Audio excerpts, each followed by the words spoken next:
அன்பார்ந்த மக்களே, வணக்கம். புனித வெள்ளி என்பது இயேசு கிறிஸ்து சிலுவையில் அறையப்பட்டு கல்வாரியில் உயிர்நீத்த தியாகத்தை நினைவு கூறும் கிறிஸ்தவர்களின் முக்கிய புனித நாளாகும். இது ஈஸ்டர் ஞாயிற்றுக்கிழமைக்கு முந்தைய வெள்ளிக்கிழமை துக்கம், தவம் மற்றும் நோன்புடன் அனுசரிக்கப்படுகிறது. புனித வெள்ளி பற்றிய முக்கிய தகவல்கள்னு பார்த்தோம்னா, இயேசு மனித குலத்தின் பாவங்களுக்காக தன்னுயிரை கொடுத்த தியாகத்தை நினைவு கூறும் நாள். கிறிஸ்தவர்கள் தேவாலயங்களில் சிறப்பு பிரார்த்தனைகள், சிலுவைப் பாதை மற்றும் உண்ணாவிரத நோன்பு இருந்து இந்நாளை அனுசரிப்பார்கள். இயேசு சிலுவையில் அறையப்பட்டு அடக்கம் செய்யப்பட்ட கஷ்டங்களை நினைத்து மக்கள் வருந்துவார்கள். கருப்பு உடை அணிவது போன்ற வழக்கங்களும் சில இடங்களில் உள்ளன. புனித வாரத்தில் பெரிய வியாழன் மற்றும் ஈஸ்டர் ஞாயிறு இடையே வரும் 26ஆம் ஆண்டில் புனித வெள்ளி ஏப்ரல் 3 அன்று இன்றைய தினம் அனுசரிக்கப்படுகிறது. இது இந்தியாவில் அரசு விடுமுறை நாளாகும். புனித வெள்ளி என்பது கிறிஸ்தவர்கள் இயேசு கிறிஸ்து அனுபவித்த துன்பங்களையும் சிலுவைச் சாவையும் நினைவு கூர்ந்து ஒவ்வொரு ஆண்டும் கொண்டாடுகின்ற ஒரு விழாவாக புனித வெள்ளி இருக்கிறது. புனித வாரத்தின் ஒரு பகுதியாக பாஸ்கா திருநாளும் அனுசரிக்கப்படுகிறது. சிலுவை என்பது ஒரு தண்டனை அல்ல, ஒரு உளவியல் புரட்சி. அவரை கொன்றது யார்? மனிதன்தான். இயேசு சிலுவையில் இருந்தபொழுது மதியம் 12 மணி முதல் 3 மணி வரை உலகம் முழுவதும் இருள் சூழ்ந்ததாக விவிலியம் கூறுகிறது. இது வெறும் சூரிய கிரகணம் அல்ல, ஏனெனில் அது பௌர்ணமி காலம். அந்த காலகட்டத்தில் வாழ்ந்த பிலகன் மற்றும் தாலஸ் போன்ற வரலாற்று ஆசிரியர்கள் முன்னெப்போதும் கண்டிராத ஒரு மாபெரும் இருள் ரோம பேரரசை சூழ்ந்தது என பதிவு செய்துள்ளனர். இது ஒரு புவியியல் அதிசயம். ஒரு மனிதனை கொன்ற நாள். ஆனால் அந்த நாள்தான் மனிதன் தோற்றான். ஏன் ஒரு நல்ல மனிதன் சிலுவையில் அறையப்பட்டான் தெரியுமா? சிலுவை மரணம் என்பது ஒரு பலியாக கருதப்பட்டது.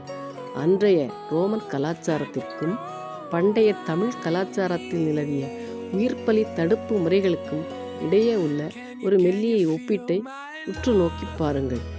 இயேசு சிலுவையில் அறையப்படுவதற்கு முன்பே இரத்த வியர்வை சிந்தினார். இது அதீத மன அழுத்தத்தினால் இரத்த நாளங்கள் வெடித்து வியர்வையோடு இரத்தம் கலந்து வருவது. சிலுவையில் அவர் தாகமாக இருக்கிறேன் என்று சொன்னபொழுது கொடுக்கப்பட்ட காடி, அதாவது புளித்த மது, உண்மையில் வலியை மறக்கச் செய்யும் ஒரு மருந்து. ஆனால் அவர் அதை மறுத்ததன் மூலம் முழு வலியையும் உணர விரும்பினார் என்ற மருத்துவ உண்மையை கவனித்தீர்களா? எருசலேம் தேவாலயத்தின் திரைச்சீலை மேலிருந்து கீழாக கிழிந்தது. அந்த திரைச்சீலை சாதாரண துணி அல்ல, அது பல அங்குல தடிமன் கொண்டது. அதை மனிதர்களால் கிழிக்க முடியாது. அது கிழிந்ததன் மூலம் கடவுளுக்கும் மனிதனுக்கும் இடைவெளி இல்லை என்ற ஆன்மீக செய்தியை தாண்டி அது ஒரு மாபெரும் நில அதிர்வின் அடையாளம். இயேசுவை அறையச் சொன்னது ரோம அரசு. ஆனால் அவரே கடவுளின் குமார் என்று முதலில் சாட்சி சொன்னது ஒரு ரோம நூற்றுக்கு அதிபதி. லொங்கினஸ் என்று பாரம்பரியம் சொல்லும் பெயர்.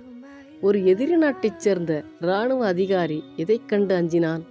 இயேசுவின் மரணத்தின் பொழுது நடந்த நிலநடுக்கம், அவர் உயிர்விட்ட விதமுமே அவனை மாற்றியது. இயேசுவின் உடல் வைக்கப்பட்ட கல்லறையில் இருந்த துணிகள் சுருட்டி வைக்கப்பட்டிருந்த விதம். ஒரு திருடன் உடலை திருடிச் சென்றால் துணிகளை அழகாக சுருட்டி வைக்க மாட்டான். அது ஒரு அமைதியான உயிர்ப்பின் முன்னறிவிப்பு. இயேசு அன்பை போதித்தார், மன்னிப்பை கற்றுக் கொடுத்தார். அவர் மனிதர்களின் ஈகோவுக்கு எதிராக நின்றார்.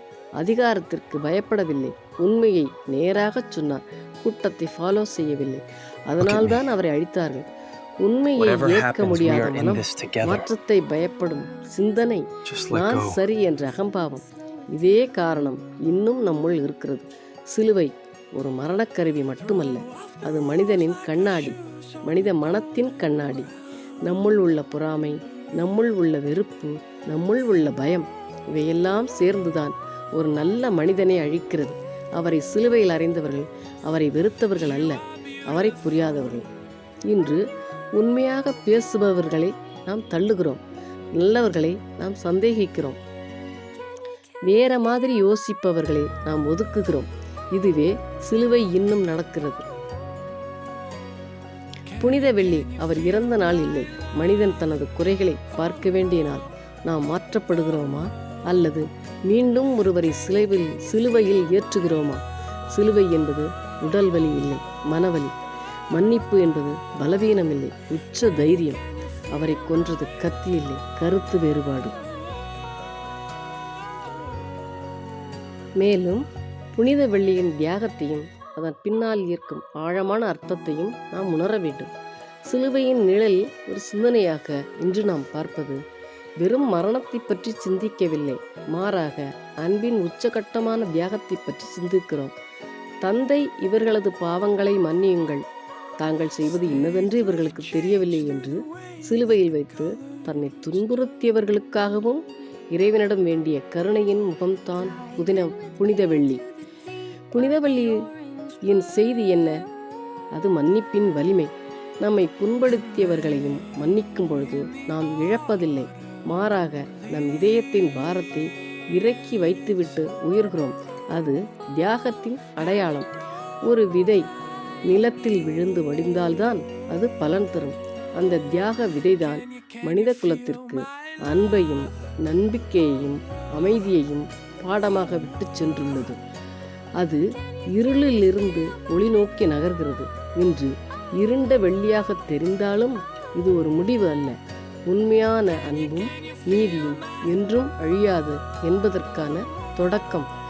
இந்த நாளில் சிலுவையின் நிழலில் நின்று நம்மை நாமே சுய பரிசோதனை செய்து கொள்வோம். நமது கோபங்கள், கசப்புகள், வன்மங்கள் அனைத்தையும் அந்த சிலுவை அடியிலேயே விட்டுவிட்டு மன்னிப்பு என்ற புதிய மனிதர்களாக எழுவோம். வலியின் வழியே அன்பை கற்றுத்தரும் இந்த நாள் ஒவ்வொருவரின் வாழ்விலும் அமைதியையும் சகோதரத்துவத்தையும் மலரச் செய்யட்டும். துன்பத்தை வெல்லும் வலிமை அன்பிற்கு மட்டுமே உண்டு என்பதை உணர்ந்து இந்த அன்பை உலகெங்கும் பகிர்வோம்.